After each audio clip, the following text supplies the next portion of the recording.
Hey everybody, welcome back to the Fringe podcast presented by Imperial Golf. I am Duke. This is John. That's JT. Not Brandon.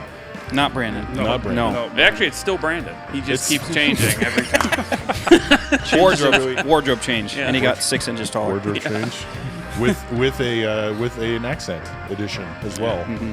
So it's the new and improved Brandon. Wow. I don't Man know. of many talents. Well, his acting chops are pretty high, really. He's a very versatile character. Yeah. Mm-hmm. So, Chris Bell is back. You say that like you know him. Again. Well, I did. I met him that one time. Yeah. last time. I was going to say, I met him that one time. That will never be aired. Yeah. Right. So, That's the inside joke. It was the too inappropriate for the internet. We Yes. decided. Yeah, we didn't record it. I didn't want to bring When it up. really but- Chris was Yeah, on he didn't hinge, record so it at all. I thought you'd be the first to bring it up. Yeah. Turns out not. I was trying to be nice, but anyway. I appreciate it. I'm used to these guys, so it's fine. You don't have to be nice. We love you, dude. You don't Yeah, have we to be do. nice. Yeah. It's okay. No, I did it. Or I didn't do it, as it were. Right. So, and I think I realized it like the second we were done. We wrapped it up. I looked at the thing and I went, "Oh, it's not recording." So we're gonna do it again. Take two. Yeah. Yep.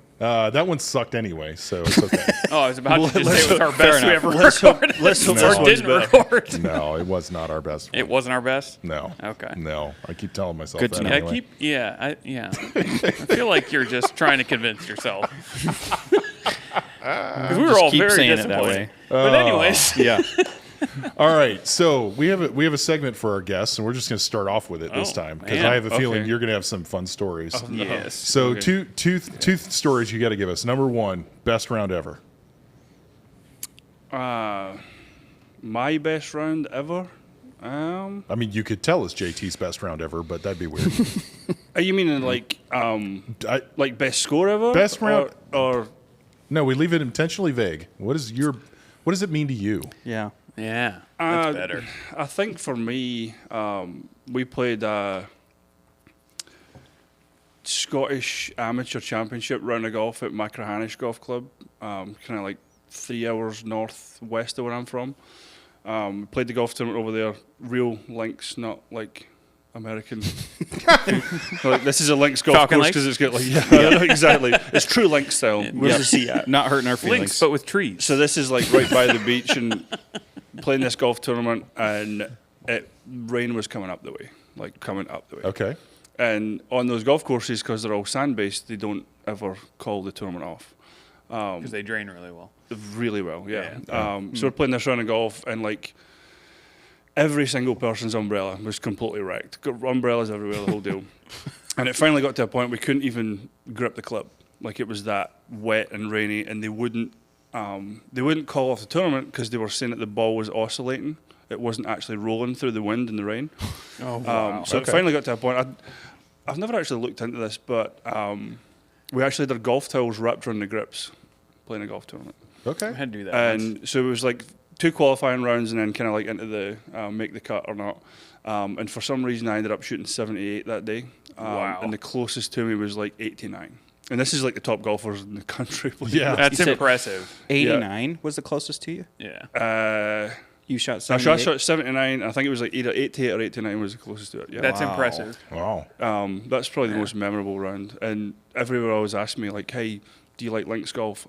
No. I absolutely hate it. Like, I hate it. Because I grew up on, like, inland parkland courses where it's kind of big divots, Oh, ball okay. up in there, that type of stuff. Yeah. But any of those Scottish events, the Scottish Amateur, British Amateur, all that stuff, it's all on these courses like St Andrews and all that stuff right by the sea.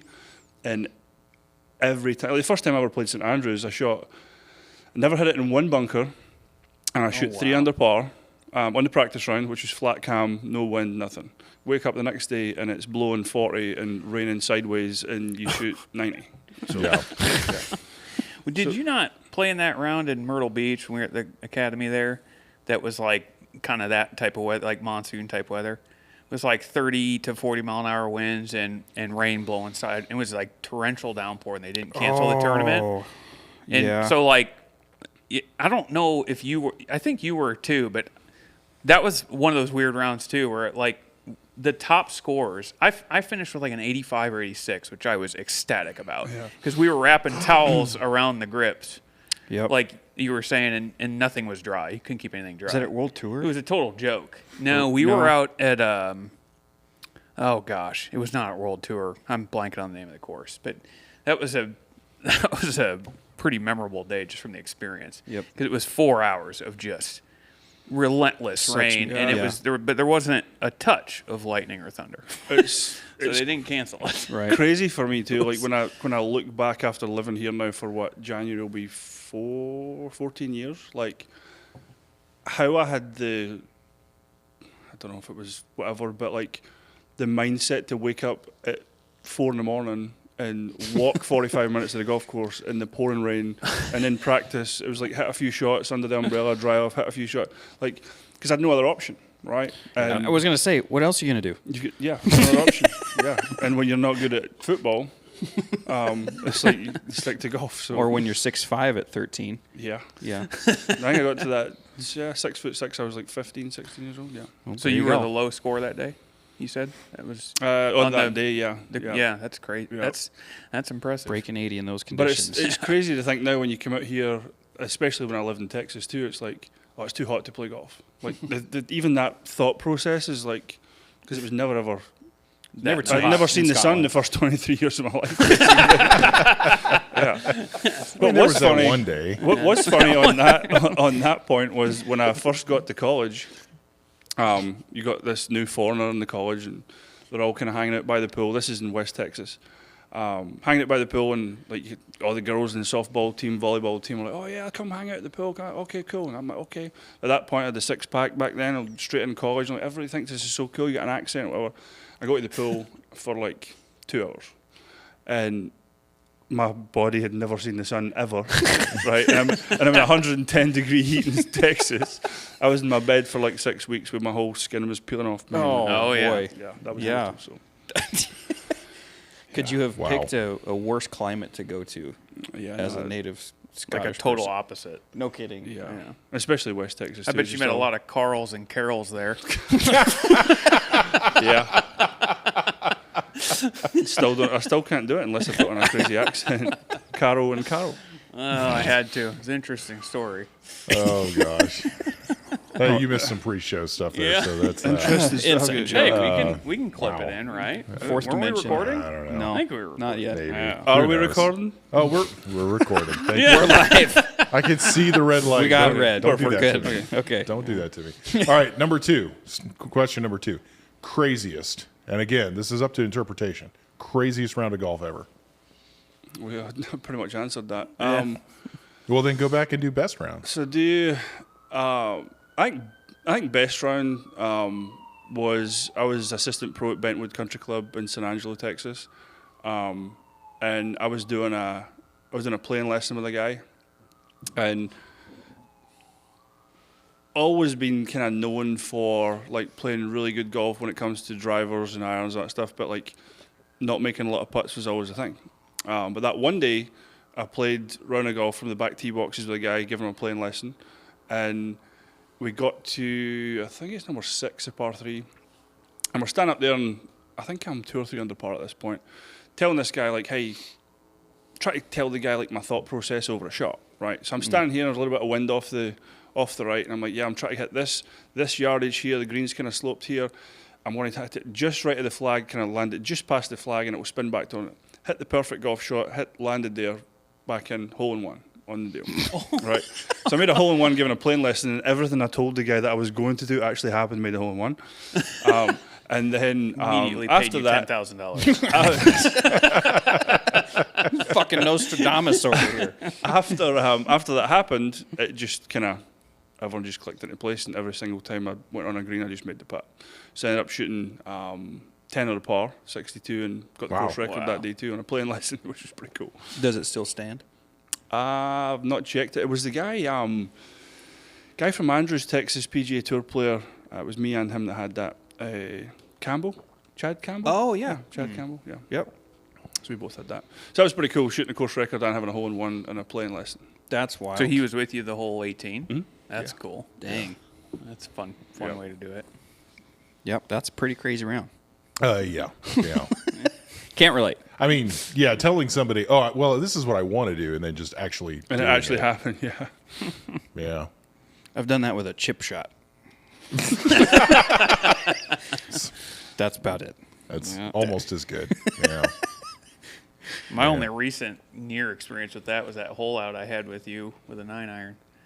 But I wasn't. But I didn't get to tell any. Like I was just talking to myself, like Yeah, you do. we You're weren't just having a like, conversation. Yeah, I see this like I don't know, 8 to 10 yard draw landing 12 feet short and right of the pin and rolling in, and then I hit it and it went in, and it was just like this fun moment. What's really but funny- JT was like 100 yards away. I was going to say, we you haven't see talked that? about this, but what's funny is I'm like seeing this go down as I'm like looking for my ball This because was at we're at Shoal like Creek. 15 at Shoal Creek, Yeah. the little pond up there, right? So he's in the right rough, hits a great shot, and I'm watching it from wherever I'm at, a little closer, but there's a pretty significant distance between us, and it holds out, and it's just us two. So I'm like, oh, I need to go celebrate, but then like halfway there, I'm like, this is really long, tired. far away.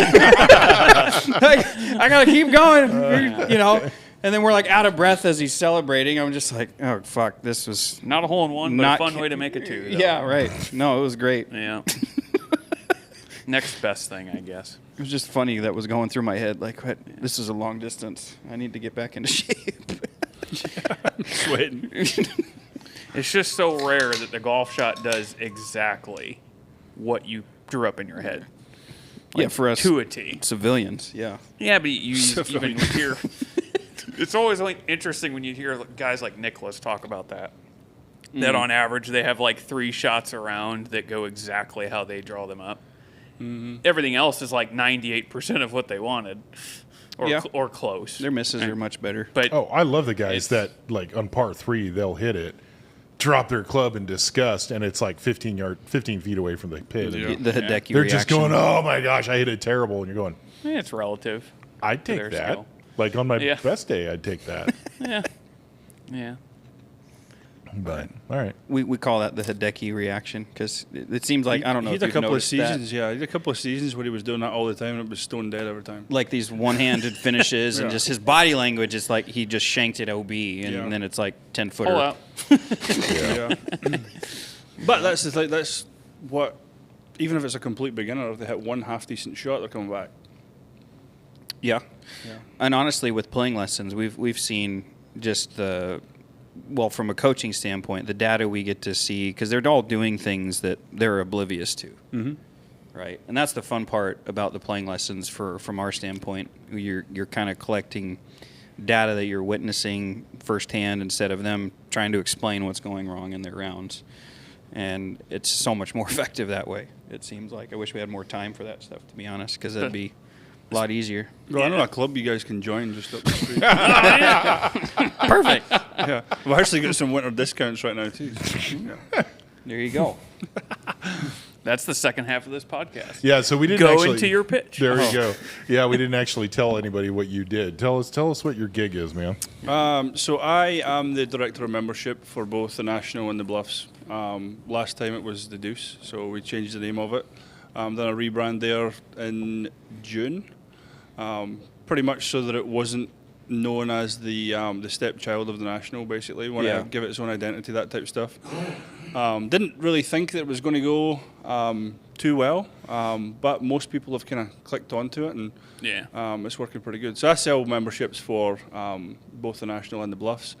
Main part of my job is basically we've got, so like my department's the membership department, and then we have a member experience department. So my position is to basically market and promote the club, bring the new members in, and then hand them off to the member experience department, and then they put on, Okay. like whether it's member events, member functions, kind of Christmas parties, we do 4th of July parties, all that stuff.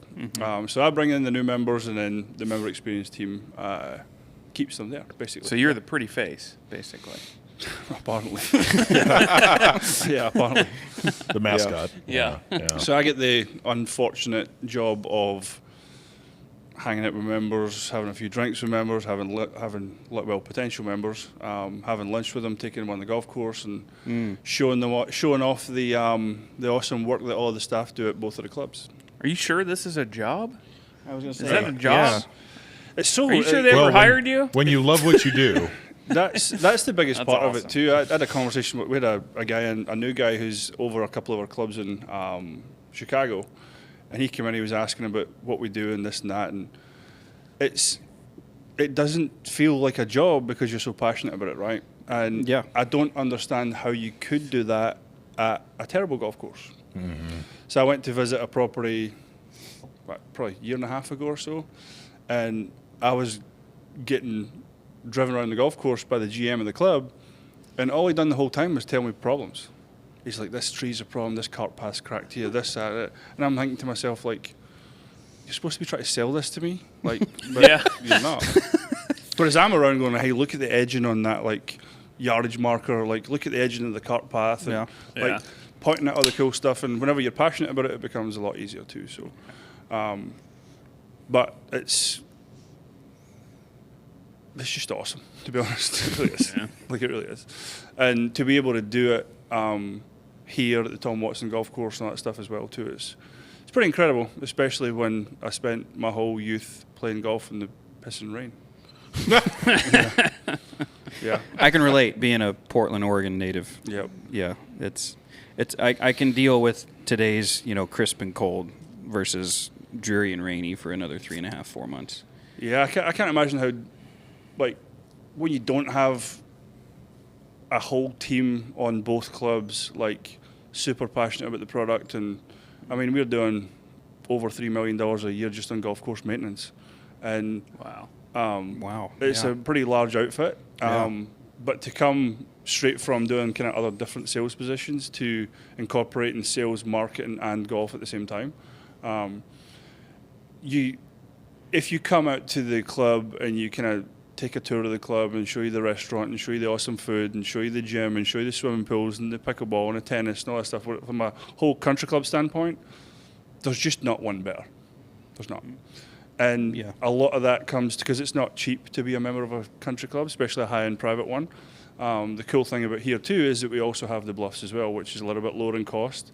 But the golf course is, the new superintendent we got probably close to a year ago, like, it's very impressive how well he maintains that golf course too. So Nice. You're Yeah. forgetting one thing. Nobody does drone videos like the National. there's also Specifically. yeah, Specifically you, sir. yeah. So that was is that a big another- membership deal there? Absolutely. Okay. That was That's a another selling point. That was another huge part of it too. Like, when I first got here, next month will be 3 years actually. When I first got here, it was kind of COVID had affected membership, and Yeah.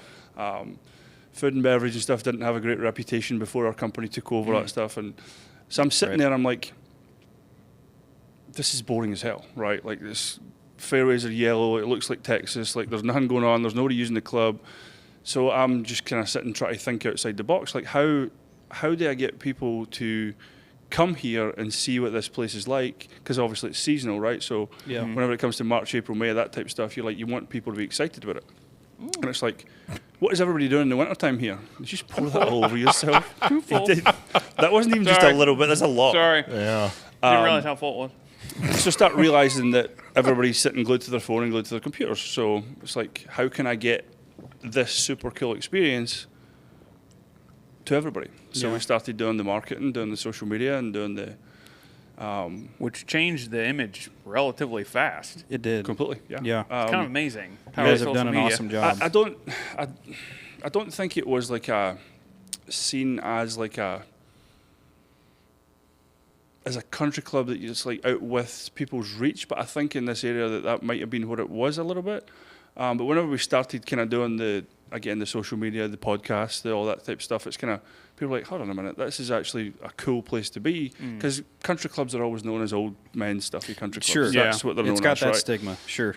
Whereas now, 75% of the people that are coming here are 35 to 55-year-old people, Yeah, kind of that's young cool. families, that type of stuff. And now that we've kind of flipped it from basically nobody really using the club, they were using the club, but they were using the golf course and then going to Nick and Jake's, right? No, to hang out. Yeah. That makes So it's sense. like, how do Yeah. we Yeah, how do yeah. we fix food and beverage department, how do we get more member events, all that type of stuff. And I think we've done a really good job of that over the past couple of years. In putting in, I mean, we've put in over $4 million in renovations and updates with more and more stuff to come too. Oh, that's crazy. And to have the backing of a huge company that does that, that obviously doesn't happen to every club, because if you're not bringing in memberships, then they're not going to spend all that money. Yeah. But to watch the sure. flip from like kind of how do we change this, and then it actually working out. And then on top of that too, when there's new people coming in, it's like, hey, well, gym equipment's not really that great. Well, we've just put X amount of thousands of dollars into new gym equipment, and then we're looking at potentially upgrading the Bluffs clubhouse or getting a new clubhouse, and then doing golf performance center, looking at simulators, looking at all this different stuff. But that doesn't happen unless you're bringing in new members. And from my standpoint, not a lot of people knew about the club. Honestly, I met a lot of people that didn't even know it existed. It was just like, it's just a fancy neighbourhood over there. Yeah. And now that we've got With a the golf kind course. of the reach and the Yeah. everything that we've done in the past couple of years, and it's not just me. Like, I just get to show off the cool stuff that everyone else has done, basically. Yeah. And it's working. So, You yeah. got It's to really- present it. It's for really sure. just optimizing the space, though. Like, it was already there. I mean, yeah, you've renovated and made improvements, and that is important. But, you know, when you have the hangout that you do at the National with, like, how the clubhouse is even set up, and the bar area and the outdoor area when the weather's really nice, it's a place you want to hang out at. You just have to create the atmosphere. Totally. Just everybody, like, irrelevant of what level of wealth that you're at, like, you get to a certain point and everybody hangs out at country clubs. That's what they do. But again, it always had that stigma of you don't want to do that because it's kind of stuffy country club deal. Now we've made it cool, basically. Yeah. And it's like, hey, Yep. if you've got to that point in your life and you want to elevate your lifestyle and you want to, it's not even just that too, it's the networking opportunities and business owners and all that type of stuff as well that's involved with that stuff. It's pretty cool. So, yeah. No, I think you guys have done a stellar job at making it a much more approachable club than it was previously. Because the previous administration, I think, probably preferred it that way. They wanted it exclusive. They wanted it to be the old boys club. They didn't want to include families, it seemed like. And then because of that, you could tell they Or kind of younger marketed people. it. Or younger people. You know, prior to COVID, they had a hard time getting the younger demographic. Yeah, and it's not even just our club here. It's like clubs all over. So our company owns over 150 country clubs across the country. And it's like, when you go to these different properties, it's like, how do we make that relatable to most people? Yes, again, it's not the cheapest place ever, but you're at a certain point in your lifestyle, and if that's what you want to do, then it's available. But again, if you're not thinking that way, then you won't do it. You'll go to the Right. local municipal course down the street too. So But And it's as you also- said, it's making it desirable. Yeah, it's obtainable, too, though. Like, I mean, you talk about the cost. Like, yeah, I mean, for most people deeper into their careers, it's a very realistic membership. and I mean, there's Yeah. kind of different options with financing options and that type of stuff as well too. So, Yeah. But the cool part about here is that we've got we've basically got 5 different levels of clubs, kind of starting from the bottom right up to the Premier Country Club. And the cool part here is that we've got Premier Country Club, and we've got one kind of right in the middle as well that's a lot more affordable too. So. Now, you mentioned, you kind of hinted at like potential renovations with the Bluffs stuff. Is there any more developments in that area? Do you guys know any more about? So I what's mean, going on with it that? took us a long time. So when we first got there, from our understanding, the clubhouses and everything that wasn't golf course was kind of done to a cost back then. Okay. And we spent a lot of money kind of fixing and upgrading and all kind of wood rot and all that type of stuff as well. Now we're at a position now that kind of we've got the national kind of where we want it to be. And now we're looking at, like I say, golf performance center, new equipment in the gym, looking at potentially doing, taking away a couple of tennis courts and putting in some pickleball, taking away the helicopter pad. I've still never met anybody that's got a helicopter, but we've got a helicopter pad over there. There's a helicopter pad? Yeah. Yeah, Where? right by the pickleball As you courts. drive to the driving range. Oh, yeah. Okay, yeah. Kind of by that guest house. Yeah, Yeah. right there, yeah. Yeah. Yeah, I always wondered who was using that. Are those Nobody, other? apparently. Are those kind of condos or townhome looking thing? Are those like part of the? Those are members' houses, yeah. Oh, they are. Yeah, I think there's maybe one or two that's not members in there, but those are Okay. members' houses, yeah. Because you have a guest house, right? So buy it's one the key there? cabin. So I work with a guy locally here that owns that. We do some Airbnb stuff here and there, but Oh, that was okay. pretty much the only part of the club that we didn't buy. There used to be cigar Oh. club and stuff in there. Oh, So we okay. basically get That's use not of yours, or No. that's not part of the national. I mean. No, well, it's part of the national, but it's not It's- part. Our company didn't buy that. The unit Oh, right by that's the first tee. Right by the first tee. No yeah. kidding. So Oh, we've just okay. got access to the bathrooms and kind of water station stuff in there, but They don't do the cigar club anymore. no. 'Cause I remember when they used to. I had a few clients that used to partake in it. Yeah. Yeah, I can recall that. So that's one of the Killer. things that a lot of the members kind of wanted as well. So we're looking at kind of renovating up on the top floor of the clubhouse, kind of doing like a little mini cigar club up there. We Oh, cool. we put some TVs and stuff outside and Yep. try and accommodate to everybody. So yeah, Yeah, it's a nice club. You guys have brought it a long ways. So with more and more stuff to come too, which is awesome as well. Yeah, yeah. and having the ability to talk on that stuff and mention it to somebody if they say they don't like the gym equipment or they don't like XX whatever. Like it's. They mentioned that We stuff. know about all of that stuff, right? Yeah. And it's like we know like it's all about the member experience, right? Yeah. We want you to come there and have the best experience you can. Yeah. And the fact that we have a huge company behind us backing that is awesome because whenever we've got a club that's kind of growing as much as what we are, we're getting a lot of these kind of capital projects approved a lot quicker than some of the other clubs that are not doing as well financially. Yeah, if you're producing, and that's just Circle of life. Or if you're a small business. or if you're a small business, yeah. Sorry. yeah. Yep. We don't have anyone backing us. We're on our own. I know last time we met, I'd kind of floated this idea that y'all need to purchase that little sliver of land by 10 at the Bluffs. That's just an empty parking lot. Oh, and there, yeah. Yeah. Just because I felt like for years, having driven by it so many times, like that would be a really appropriate space because it's quite large to just throw a parking lot, make your clubhouse down there, and then 10 Makes becomes sense, yeah. one and Yep. completely. I don't know. Just an interesting thought because it's just an empty space that people sleep used in. to like sleep. Yeah. People sleep in. Yeah. There's just always a random camper there, from what I've seen. Yeah. You know, a lot of campers that go to that parking lot. It seems like. It is like it's cool that also though that they have the clubhouse on the hill. That's kind of a classic image thing. It's too. unique, You can see it up on the hill, but for sure. Yeah, I mean, it's, yes, still private club, but it's kind of more of a golfer's club, right? It's kind of a little bit different demographic there than what it is on the national side. But I mean, from a fun standpoint, it's kind of just the way that I kind of look at it is like anybody who kind of goes there, they're there for the men's league. They kind of just want to six pack in one hand, 7-iron in another, and play as much golf as they can. Totally. And it's pretty cool that again we've got both, right? So you've got the high-end private country club, and then you've got your kind of golfers club. But Yeah. you do have the option through your membership to have access to the national social athletic side, but just Oh, not the cool. golf course on that side as well, unless you're a full member of the golf club. nice. So you can do different combo packages Yeah. and stuff like that. That's cool. Yep. Yeah, we've known a lot of members through there through the years.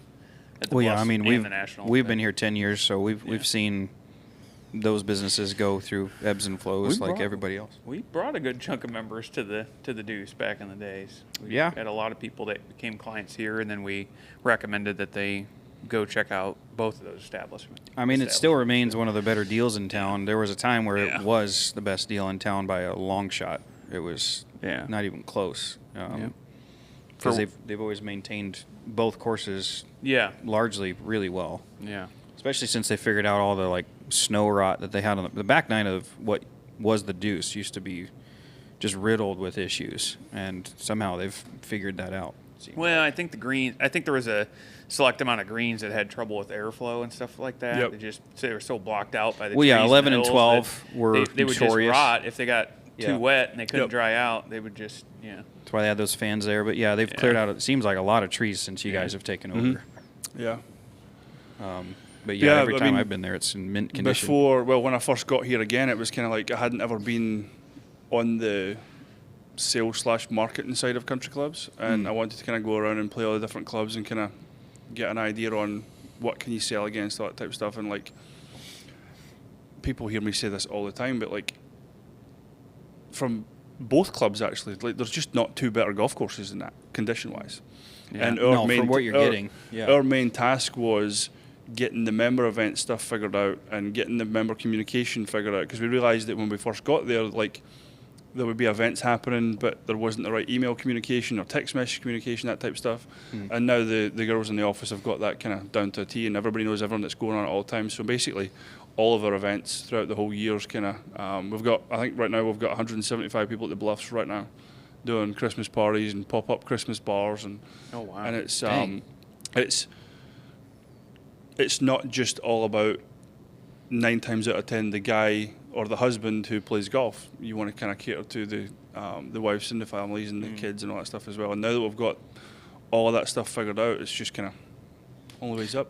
That's a great point to what I think we've seen from afar of just, you're not just the golf courses. You've taken it as a total business and marketed what your assets are. And I think that's what you've done such a better job the of. way that I look at it too is, like, from my position at the club, it's like I try and pull myself away from it and kind of look outside in, right? So, like, if I am a new person, because I mean, Parkerville's booming, growing. We've got a bunch of guys that are putting in condos, houses, all that stuff as well. Like, a lot of people are making a decision on the clubs, right? Because they want to be part of the club.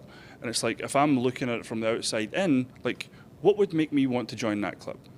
And we've got awesome food, perfect golf courses, we've got tennis, we've got pickleball, sand volleyball, basketball, member events pretty much every single day, whether it's either at the Bluffs, the National, or even at the pool as well. Why would you not want to join that? Yeah. I mean, like, why would you not? Because you're 40 minutes away from my house. That's And there's that, yeah. And Turns out they have a gas card. And what's really cool too as well is that when we first took over here, we were getting the main people that were joining the club were people that live here or people that are moving here. I've had probably anywhere between 5 and 10 guys from Olathe join up Oh, here wow. as well. That's impressive. Yeah, they're driving that far to do it. And I mean, a lot of the country clubs around here are on waiting lists and stuff as well too. Yeah. So again, Right. it's thinking outside the box. Like, so how can I get these people that are sitting on a waiting list, right? And that's all through marketing and social media ads and sponsored ads and all that type of stuff as well, which has never ever happened before. And it makes my life a whole lot easier when we can when we can do a virtual tour or do a drone shot or do a fly through the clubhouse or all that type of stuff as well too. Yeah, I don't know if you see this on the club levels. I mean, I feel like we're seeing this here with the growth of the social aspect actually integrating golf for the women, though, too. Like, that seems to be, like, on the rise with just women that want to get into golf purely, at least from a social aspect, and then maybe eventually they want to. I'd venture to say it's both, dude. I've seen more guys that are taking on golf because there's a social aspect to it. Yeah. And obviously, you know, you're creating it's a less emphasis on competition. Yeah. But it's more like, well, hey, I want to play with my buddies and I want to Yeah. do this or that. And Yeah, but I've been getting a lot of good number of wives in here too that they just want to be halfway function. They're not really looking to be great golfers, but Right. they're loving the experience with the fact that their friends are in the club now. Yep. Yeah. And so, and I'm talking about national members, like women that I work with that are national. I mean, it's members. happening all over, but like I've noticed that a lot with the people that I've brought into the club. The wife's never played golf before, Yeah. right? And then they'll sit in the restaurant and have a couple of glasses of wine, and then they get invited to go play golf, and then they're like, they're not the best at it, but then they're starting to go, hey, let's start doing lessons and buying clubs and doing this, and then it's kind of, Yeah. But that all comes through again the events and the networking events and the new member mixers and all that stuff that we're doing to get all these people connected. Because a lot of people before would be like, yeah, I just spent all this money to become a member and nobody talks to me. So that's a big part of what we do now as well, is kind of try to get everybody connected at all times. So, Yeah, nice. yeah. Angry Birds. Incorporate Angry Birds into the golf. I'm telling you. it's the most random thing I've ever heard. Seriously. No. You brought this up on the There last was one. a Did you tie-in. just discover Angry Birds? No, that's my favorite thing at Topgolf, the Angry Birds. So game. I'm I actually actually somewhere just- with. I'm not with you familiar on with this. because Yeah, the it's awesome, by the integration. way. Have you not done Yeah. this? No. It's baller. See, like Angry Birds, the game, right? Yeah. But But think on of the it at screen- Topgolf. Yeah. Like, and think if you could like digitally project it, Well, they do at Topgolf. They do, yeah. So on Topgolf, Yeah. literally, Sting like of they put a forehands. whole Angry Birds Yeah. like Yes. thing I'm up completely with pretty cool. pigs in on the it, dark on Yeah. this. and you're hitting. How You do hit they- 3 golf balls Yeah. and try to knock down the Yeah, thing. you used to Oh my imagine. word. You imagine the thing right there, With and then sound you effects? pick with the trajectory. Yes. It's pretty cool. Punching I'm forehands. in love. Awesome. Yeah. no, I'm just genuinely saying, intrigued by that. You figured that out on a golf that course. makes more sense why you've brought that up for the second episode in a row. I'm just saying. Out of nowhere. I'm just saying. You want to Angry Birds. Hey, you guys mentioned Topgolf the last episode, so Yeah. that's the best Did we? part of Topgolf. Okay. I didn't even realize Topgolf was already doing that. That's cool. Oh yeah, no, That's it's super cool. I think even T-Shots does it as well. not Really? Angry Birds, or at least they didn't They last don't? year. I haven't been there in a year. I didn't see that when I was there. Yeah, I think the last time I done it was But, at the Overland Park Topgolf. Yeah. yeah. No, okay. Topgolf they've got it at all of them. That's my favorite part. We've done some business meetings at different Topgolfs in Orlando and Vegas and whatever. And We don't have enough populace up here to have a Top Golf, so it'll always be south of the river. yeah, well, Yeah, unfortunately. we got tee shots. It's something. It's not quite. Yeah. but there's no Angry. It's never going to work because there's no Angry Birds. Careful. Just saying. I'm just saying. Yeah. I might have another drink. All right. Okay. It's only 3 clubs off on yardages. Hey, now it's only like 1. Yeah, just pretty close to 3. I don't know. I just for those places, like I've told you guys before, the simulator golf stuff. I never ever liked it until X Golf. Like Yeah. X golf. it's crazy how like accurate X Golf is. I like it's X golf. just not- The first time I went in there and tried that, I'm like, Because of the accuracy? Is that what you're? Is that what you? yeah, mean, just 'cause of I the feel as accuracy? if I could go into X Golf and hit 100 golf shots and get benefit from it, right? Because when I was growing up and doing the simulator stuff, like it was always like you hit the screen and it took a second for it to register Oh, and it would sure. go the wrong way. Yeah. And and the stuff. accuracy Yeah. was seriously suspect. Yeah. But But the first time I'd seen the X Golf stuff, it was like, this is cool. I can get behind Yeah. this. Yeah. Too. Yeah. The whole presentation they do is stellar too. It's just top to bottom because we get tons of students that are wanting to do stuff in the winter, and I'm always, cause especially it's 2 minutes down the road, right? So I'm just like, yeah, if you need something in the wintertime, X Golf is a great way to just keep the rust at bay. They put one in 2 minutes away from my parents' house up in Iowa, and we went on like a half day one. We were just like, let's go check it out. I was really impressed by it. Like it's actually the whole setup's just fantastic. I mean, indoor simulators are never going to simulate real golf, but X Golf feels like it's as close as you're going to That's get. as close Yeah. as you're going to get, Yeah. yeah. You know, Yep. outside of adding, those oscillating, Oh, yeah. lies, which like, they offer. I think X Golf still offers that, like as a purchase. Like you can get these mats that actually adjust slope. Yeah. yeah, they they're have, like, like actuators under 'em? $25,000. Yeah. But sure. Yeah. Yeah. I mean, but that's the reality. Like when we're talking with students, and especially beginners. Like I had a couple in tonight, and the wife is rather new, good athlete, but they've done pretty much just a couples league and a women's league, and what you're seeing is they're developing and kind of transitioning through things, but then they need to get on course because of the uneven terrain. Yeah. And Because that's what's always going to. a big part of that too as well, especially on the women's side, is they're kind of nervous about kind of going out and doing that, and like I Yeah. don't want because really ladies leagues at golf courses are normally kind of like a little bit older ladies that are kind of take it super serious and that type of stuff, and they don't want new people coming in that are like bad at golf. Yeah. But through doing all these networking events and new member mixers and kind of, it's building that confidence, and more people want to do it, which is awesome. Well, part of that Yeah. splits through different leagues, though, right? Because you'll often do like an 18-hole morning league, and then you'll do like a 9-hole evening league. Yep. And that can create 2 different groups of people. Yep. And I mean Which helps. the whole business model that our company has with like, as soon as you join the club, you come in and do a new member orientation. Each one of the people kind of stands up and talks about what part of the club they work on and what they do. And a lot of that involves the pros, because the pros know everybody, right? So it's like, hey, if you're a complete beginner, this is a group for you, and they introduce them to them and kind of do that way too. So it's kind of, it's finally getting to that whole country club experience, not just like, oh, these are my 3 buddies and I'm going to play golf with them only, that type of stuff. So, well, that's smart because that's the relational side is what's going to keep people coming back. oh yeah, yep. It's not the amenities; it's people who I'm connected to. Yeah, and I've played a lot of golf courses, and as an avid golfer, I've never come across one I could play every day and not get bored with it.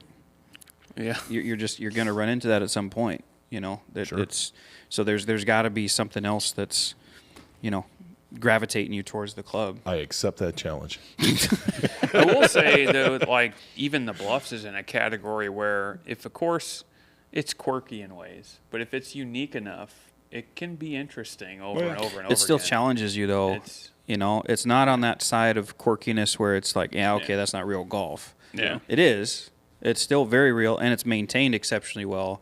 Yeah. So you're really utilizing a course like that design-wise as like, this is shot making stuff. I've got to hit my irons here. It's not really a driver-friendly course unless you're you just pipe it straight. When I've explained it to people as well, we've got the National, which is pretty much right at 7,100 yards. Bluffs is 62.5. Right. 62.5 seems really short, but it's not that because you're not hitting driver everywhere. And you're missing a par 5. Right. With Right? an addition of a par 3. With an addition of par 3. So it's going to play like 65. Well, it's par 70. Yes. Right? I know, I'm You're missing catching one it. par 5. The Bluffs is Hey, it's Added way another too par late in 3. the day for math. No math. Yeah, no, it's way too late for me. No, my point is it feels longer than it says on the card because you're missing a par 5 on the back and you're getting an extra par 3.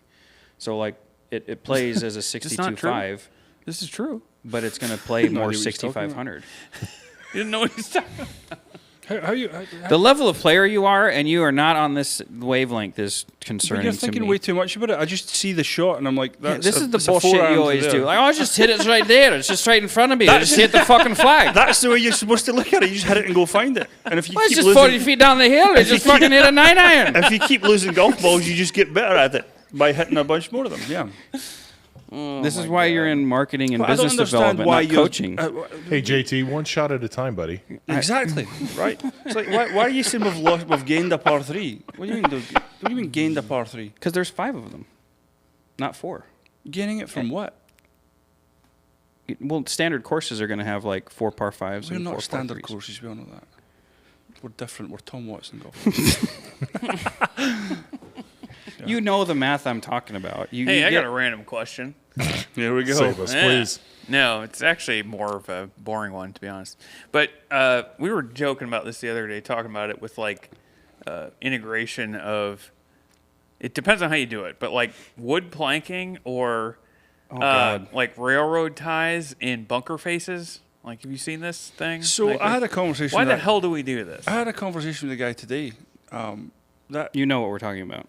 Do you know? yeah, Yeah. right. Okay. Is this So- is it stupid? I thought that was yes. Seems stupid. It seems really stupid. So the guy I mentioned to you earlier, that his son comes to you, right? We talked about that today in my office, and I was like, I thought that was like just part of the like construction. And he was like, no, Temporary. they're leaving it like that. To like And I'm hold like, the face, maybe. she was like, you hit the wood Nope. plank and it goes 60 yards back. Stupid. I- I'm why already would- getting penalized. in the Why would bunker. you do that? It's so dumb. I just what- wanted to get your opinion on this. Yeah, I mean, it's I think it's stupid. don't hit it in bunkers anyway. But Well, like, just don't hit it in the bunker and you're fine. Just don't hit it there. It's true. Again. But like, just I hit it at the don't- flag. I don't understand where that concept came from and who thought it was a good idea. Because like, there's not going to be one person that hits that and go, "Hey, this is a great addition to the golf course." Ever. You just went from 30 yards off to 80. Yeah. Awesome. And potentially out of bounds. know what we're talking 'cause it's about? right I by only the green. missed by a few feet, There's and two now I'm courses in 90 KC yards that that are way doing on it. a different hole. Yeah. No, that's exactly what went through my head. So, like, from On an the aesthetic face. standpoint, I don't even see the appeal. Because when you look at Pete Dye courses, the railroad ties has a certain romance. I can't stand them, but I understand the aesthetic appeal. Because What's the railroad? What's that? So, like, you know TPC Sawgrass, obviously, and Pete Dye is a pretty famous architect, but he always uses railroad ties for some unknown reasons that I'm not privy to. In his design features, and at times they're like in the way of shots. He'll build up a green surface and have railroad ties in front of it. Right, like there's a okay, yeah. few like in Alabama or someplace. Yeah. Or maybe that's Trent Jones golf course, but I hadn't even thought about that until today, and I was like, they left it like that? yeah, that's just they've bordered it. That was just like a progression No. of the construction. No. It's No, that's like stabilizes that's the just face or it's something. I a don't know. design element. No, I'm with you. I went, oh, okay, so they're just, that's for They're going to you know, put sand the on top sand of like it and- because prevent it's a erosion. bunker. Right. Prevent erosion. Yeah, it makes sense. No. We Yeah, start I- calling them wood planks now? Or, I mean, I don't know. I can't see a I feel single like- member being in favor of it. I feel like from the superintendent side, because I did work course maintenance for a long time, I feel like it's a way to avoid maintenance. and that's it. Might be.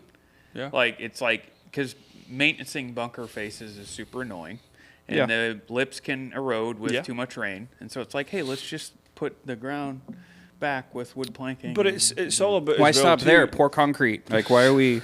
Just make Why everyone would- runway. Well, they're doing that now. They're basically putting concrete No, in with you white don't need to sand cut on the grass top. if there's no fairway. yeah, yeah, that's even Let's just concrete the whole thing. But like Greens are all fake turf. nobody will ever have a distance problem. a big That's part, cool. a big part of this whole like member experience thing as well, right? Like, there's a club, a private club down south that I played, probably maybe 2 years ago, and I see myself as a pretty like strong iron player, right? I can get through rough and stuff, right? But like I was missing the fairways on this golf course, and I had no shot from 140 yards to get to the green because the rough was so thick. So thick. Right? Oh. But it's like you need to have a balance. you need to have the golf course difficult, but you also need to understand that it's 18 to 25 handicappers that are playing it every single day. Exactly. And you want the person to come off the golf course and go into the restaurant and use the restaurant and go to the events and do all that stuff when you're thinking about an all-round country club thing, not being completely pissed off that you couldn't find your golf ball 4 feet off the fairway. Yeah, U.S. Open rough. Yeah. And now they're putting wood planks in bunkers. yeah. Dude. Well, I mean, you see how people get frustrated, rightfully so, when there's nothing the course can do about it. They couldn't mow for 4 days because it was like overly wet. yeah, Yeah. that's And then the rough right. is like 8 inches long. That's 6 where inches we're always long. coming to the defense of the superintendents, where you're Yeah, just they like, can't the do rough was like anything. 8 inches. I'm like, have you If paid they attention to tried the weather? take a mower out there, it would be a mud Yeah. pit. Right. You're gonna have mud tracks everywhere. But this is my issue. I don't know how many Jack Nicklaus courses you've played in your career. There's a big, massive bunker front right of every one of the holes. I've played enough of them to go. I don't like the way he sees the golf course, and I think some of it has to do with the level of player he is and was. Maybe not now. Not quite as good as he used to be. Still kick my butt. Yeah, probably. Yeah. I mean, age is a fair excuse. Are we Whatever. recording? Oh yeah. Just checking. But right, Thank you. Just check. my point is, like, if you have you played Ozark National in Branson? No, I've not. No, You played Branson at all? What? No, Branson. What's the like Paynes Paynes Valley, Valley. and Buffalo No. Ridge, Not that one. down there. The Ozarks. I was done there as well and played one of them. Kinderhook's the only one Kinderhook, done in Kinder- that way. I've played. Okay, Yeah. a little more narrow. Cork Crenshaw seems to take this really level-headed approach that, like you were saying, with the 18 to 25 handicap, that everything's accessible off the tee, but then they make the green complexes and bunkering like quite challenging. So like you can get to the green Yep. pretty easily. And I feel like there are so many architects dating back to 60s, 70s, 80s that built courses from tee to green just through their own lens of like their competitive abilities. And it really limits whether or not amateurs want to play it or not, right? Yeah. Because that's the thing I've noticed with courses that have been built in the 60s and 70s around here that, okay, maybe they're tree lined, but they're so narrow and they ask you to shape the ball both ways off the tee box Yeah. that you're asking a 15 handicap to do these things. Yeah. And you can't build a golf course really for scratch handicappers because No. there's only a select few of them at each club all over the planet. Right.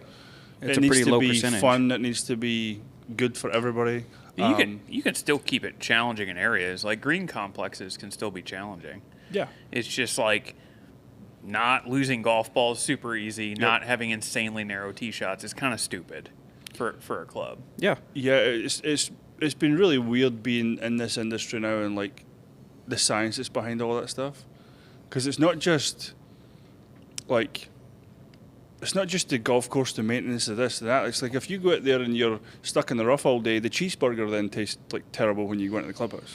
That's just the way that it works, right? It You're does. pissed. You get that all the time, right? You're not wrong. Your cheeseburger's fine, but you shot 95 and you're just pissed off with everyone, right?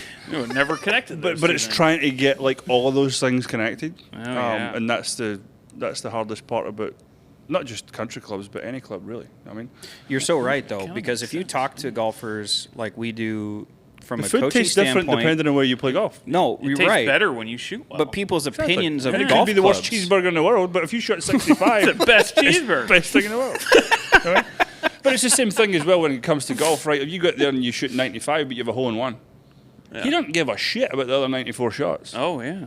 Yeah, No. and the food's the best, and the drinks are the best, and the whole deal, the whole experience is great. So It speaks to like so many golfers that'll play courses. They had a horrible experience just purely because of the score. Mm-hmm.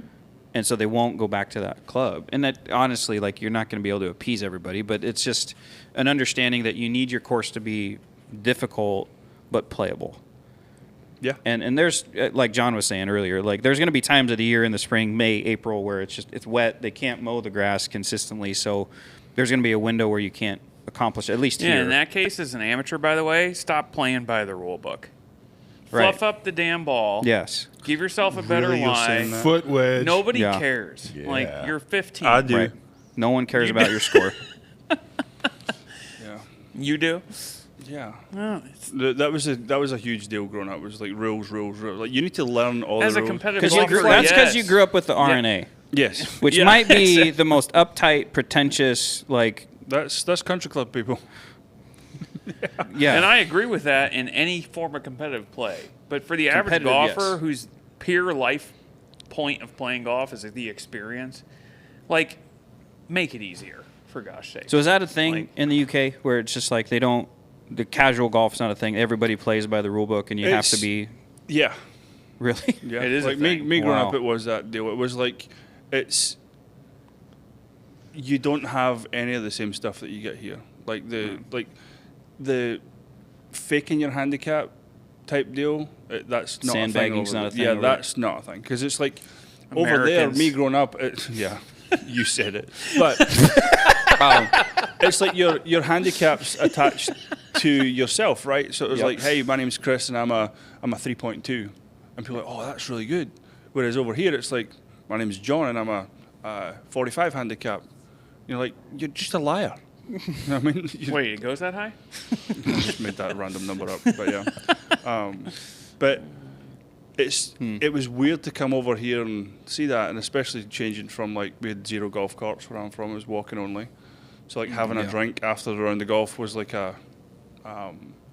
you earned it basically. Yeah. Whereas here it's just like load up with 15 fireballs and a 30 pack and let's go. Yeah, It's because you're in America, load it on buddy. the golf cart. Yeah, yeah. Bald eagles and fireball. You're going to leave the golf course with diabetes. That's what's going to Yeah. happen. Yeah.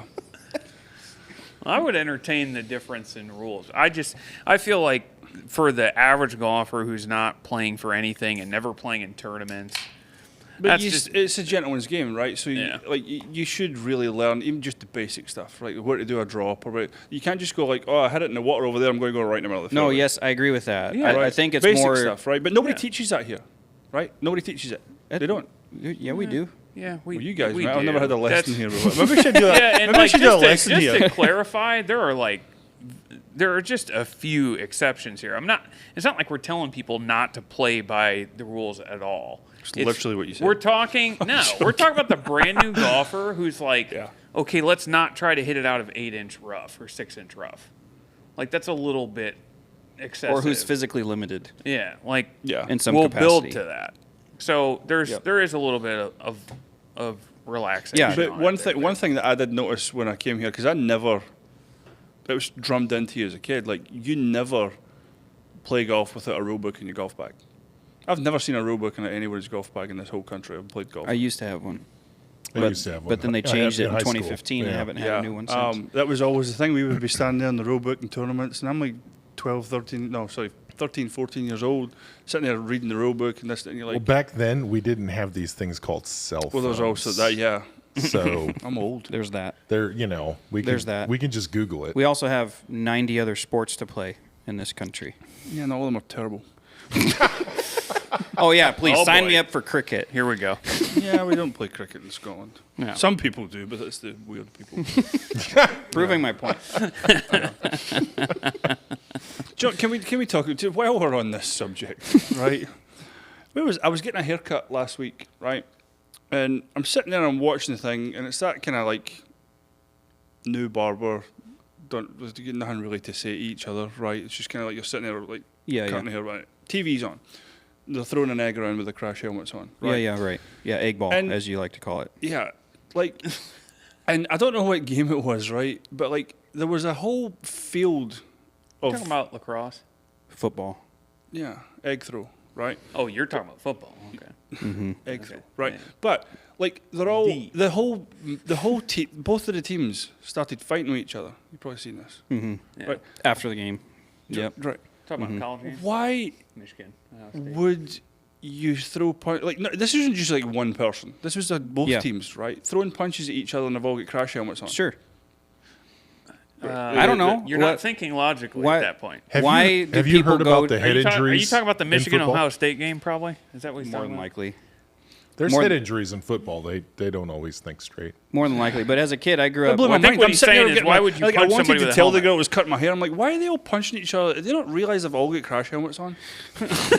Like that's going to hurt your hand more than it's going to hurt the guy you're punching. It speaks to the brain damage they probably already have. But I remember them talking about going to a riot and a soccer game broke out as a kid. So, Yeah. I mean, That's pretty much what happened. Yeah. like, teach their own. You know, like that's, dude, which is a term the UK created, by the way. I know because you and I have gone back and forth on this. But soccer, the term, was invented by the English, which we can both agree. Did you say soccer? Yes. Nobody ever says soccer until I came to this country. Well, no, they don't 'Cause maybe you use your use it. feet to But kick the the ball. origin of the word is not an American term Oh. as you claim it to be. Well, if that's English, then that makes a whole lot of sense. Right. That's what I'm saying. We can come to an agreement and hate the English as we always have. Cheers. Yeah. That's another podcast. I mean, Carol, Carl. It's all the same. Carol, What's it matter? Just roll the R's. It's all the same. I've got a buddy. He's a member at the club here, and he's in London right now. And he's doing all this like London stuff, and like every time I see his like Instagram story, it just infuriates me, and I don't know what it is. It's just like a deep down hatred. I mean, with my ancestry being Scottish, maybe it just runs in the blood because I have that same Yeah, reaction for don't some know. unknown reason. I grew up watching Braveheart at too young an age, maybe. Like London's such a beautiful place, but it's just if you just lifted all the people out, it would be a lot better.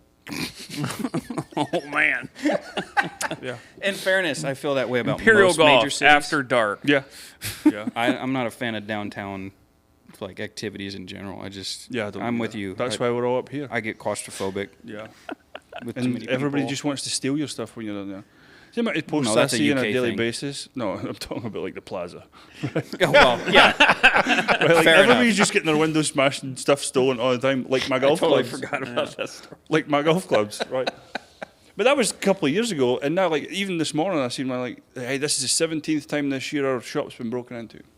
Went down on the plaza. Yeah, I mean, there's neighborhoods like every major city, dude. yeah. That can't is a be any little- different. I don't in know how we London. went from London to the plaza, but yeah. Same stuff. Really. I look haven't a lot I haven't alike. really figured out how we got anywhere in this episode. So the beauty of it. like I have nowhere to go Chris's with any of anger. it. That's Yeah. how. Oh yeah. Yeah. He's going through his own Anger therapy. management, yeah. As soon as I leave need the another country club, drink, it's just dude? angry. Oh, This is why we Everyone got just our two angry. questions out early because I had no idea. You knew where it was this going to You be knew it was gonna go derailed. this Yeah, way? for Yeah. sure. but we've not talked about this before as well. Here's another one. Right, while we're on this subject. Okay. Oh boy. Right, baseball. Yeah. Yeah. America's sport. But the guy's he's a Hall of Famer baseball player, and he's hit the ball like 4 times his whole career. Anytime I went to a baseball game, I'm just standing watching these guys, and like they'd never hit the ball. Well, Imagine I Tiger mean, Woods just stood in the first tee at the Masters Like- and just whiffed it like- 50 times. like 350 average is borderline Hall of Famer. So I don't know what that means. Not borderline. No, that is Hall of Fame. I was gonna 30, say. 35% success rate. That's basically what you're speaking They're to. not very good at it then, are they? It's context. We always have this joke in here, though, too. I've Wow. used it. What? The Yeah, 300 like average. It's all contextual. Yeah. You know. Yeah, I- 300 means 30%. I mean, the best golfers on the planet are average 60% fairways in regulation, so it's not much of a departure from what you're speaking to. in Yeah. baseball. Take that. That's true. And 65. I'm not to be clear, I'm not defending 65% baseball. green You're on my side. I and am. You just like I don't. Baseball to me is it's why I got into golf because baseball was too boring. I just stood in the because you outfield. keep missing it. It's my whole point. No, it's because I stood in the outfield where no one could Hey, hit man. it. Picking I'd dandelions. like that- you yeah, to pretty take a much. swing at a 98-mile-an-hour fastball. I wouldn't That'd be do good It's not TV, nothing. actually. That's why I chose a sport where the ball doesn't move. Yeah. Turns Let out you it's way kick it. harder. Yeah, that's And you the got to be irony. better than 30%. Yeah, I've never got it before. Yeah. I didn't know this podcast was going to turn into a bash fest of American sports, courtesy of Chris Bell.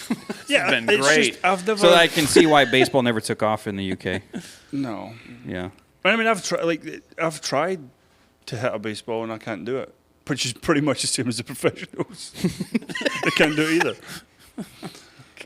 There's And then levels you got to it. guys on the other hand throwing punches at someone with a crash helmet on. Like it's strange coming from where I'm from and everybody's so like they're all about it, and I don't really understand it. Well, you got people over there making $800 million to just simply use their feet, and their hands are perfectly fine. So, to each their own. That's what it's called football. This is literally the never-ending podcast. It's just one big circle.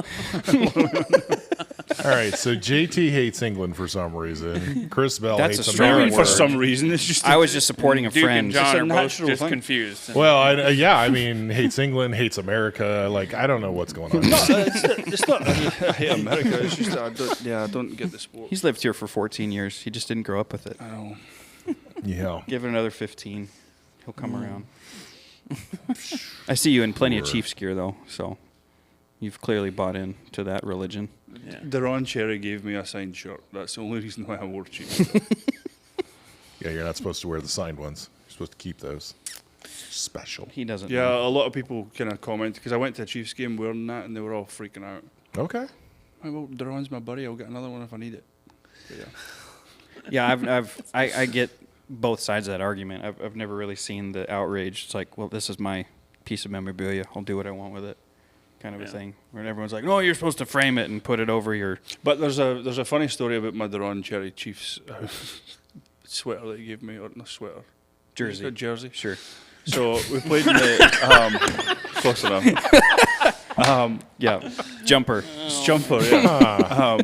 So we go to the golf tournament. He does the Deron Cherry Foundation golf tournament, and a couple of guys from members of the club invited me down there, done the thing, and this is the first American football jersey that I've ever had, right? So I got in there and going through the line, kind of checking in, doing the whole thing, and there's a big stack of these signed jersey. Okay, so they gave me the jersey, and I'm standing there, and the three guys I'm playing with are standing behind me, and I'm like, this is cool, I've never had one of these jerseys before. Like, who the hell is this guy?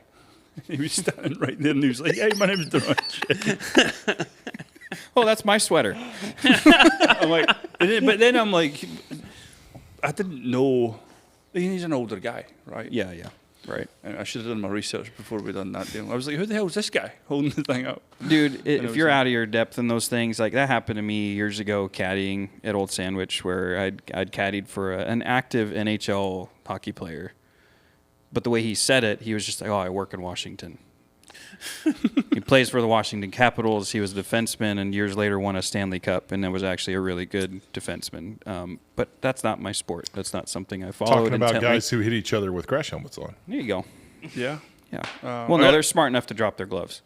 So But they're still wearing the helmets. Not always. they're smaller. They throw them off sometimes, don't they? Gloves off, helmet off. Duke it out. I don't know. Yeah. I never really got into hockey. It's not a Midwest thing as much.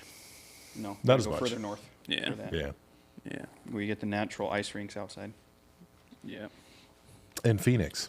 I've never understood that, but Phoenix actually has a huge hockey culture. Yeah, and they just lost their NHL team. That's true. Had we a huge Had a hockey huge culture. culture. yeah. It got melted. Oh, yeah. Yeah, what was their? We went to one of their games once. Coyotes? Yeah, there you Coyotes. go. Yeah. Yeah. They went to Utah. Yeah. How do you feel about hockey? I've never really watched it, to be honest. Okay. I just wondered But if it's you pretty hated cool. Like, Canada, I think too. it's pretty cool. I think there's a lot more Okay, so you talent like involved Canada. in that than there is in throwing an Okay. egg. But yeah. All right. Yeah. I agree, actually. Yeah. That's a Well, skill. there's multiple things that you have to be good at to be a hockey player. So Yeah. that makes sense. Skating's one of them. Yeah, you have to have a good dentist.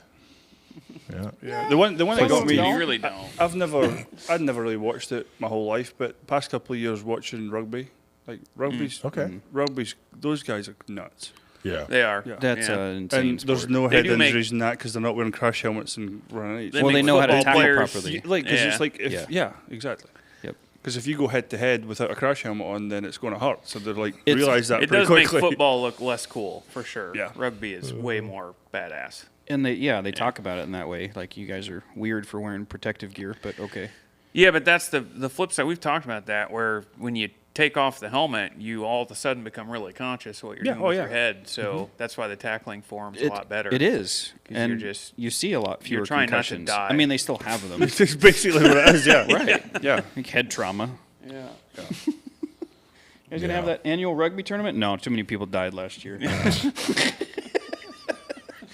Because that's the way it would go around here for a lot of people, unfortunately. Yeah, I It's mean, been a successful recording. I have no way to end this, really. It's been a successful recording.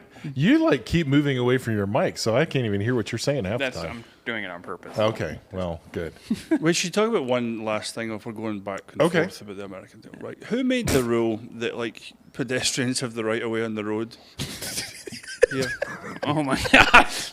I'm gonna need another beer for this. What spurned that topic? Have you ever been to Target before? The store, yeah. Yeah. Did you just Right. ask us that? I don't understand why, because this is a huge deal, right? As a child in Scotland growing up, my dad's always like, don't go on the road, because if a car hits you, it's going to hurt, right? That's Look left, fair. right, left, right, left, right again, right? Yeah. I was at Target last week, buying me an ugly Christmas sweater, right? And I'm Wait, pulling oh, up. You mean is that a Chiefs Jersey? jersey or a Chiefs jumper, right? And like these families are coming out of Target, like just walking straight, like not even looking left and right, just Yep. Well, have you seen the stop signs at Target that say "Stop for the the pedestrians"? roads for cars.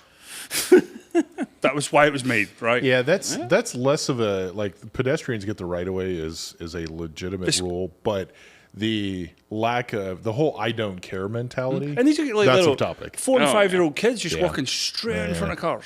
Like Yeah, in Scotland, if you've done that, you're getting mowed over. Like the roads for cars. The roads for cars. that's why you have. I less think we're people. more in agreement on that than you Yeah, both think. that's Yeah. It's just, crazy. Yeah. it's the entitlement Along with other part. road values that the UK and other European countries share. And We're another in one agreement for on me that one. is I got Also- a ticket for turning right on a red light. That's what I said to the cop. I was like, you invented this rule. Like, Yeah. Yeah. That's a whole nother topic. But I actually think I do actually think American traffic laws are ridiculous and way overblown. what's the other one? It's Like- while we're on this subject. Never mind. Oh, it's boy. part of this podcast. The other one that really blows my mind is people hitting the brakes on an on-ramp onto a highway. Oh yeah. Oh. That's It happens pure acceleration. all the time. Well, you're driving your. Well, it's because they're staring at their phones. There's So also they're that. terrified that's to true. get on the highway. Are they more strict than that overseas? Phone use on cars. Oh yeah, you cars? can't. Yeah, if you get Is that seen- immediate? Like, Oh yeah, you're getting points because they do Yeah. points on your license. I mean, they're strict on it here too. If you get It's 6 just- they're points on not your looking. license, they ban you. Well, for a year. okay. They Oh, also wow. arrest people for And you get 3 negative at a time. comments online now in the UK. That's so true. Yeah. Yeah, but everybody's just becoming weak. they Well, have- there's a whole thinning the herd thing that doesn't happen out here anymore. So it's going worldwide, unfortunately. On that note, yeah, we're gonna end. That's a Yeah. good place to end before we come up with any other weird. Yeah, I'm grinding my teeth. Just wait till the next episode. All right. Next episode's gonna be awesome. We'll have If we Chris keep back, going, though. I'm going to Yeah. say some shit. So I've got so much stuff to say. we're getting real now. All right, thanks for listening. We're out. Peace.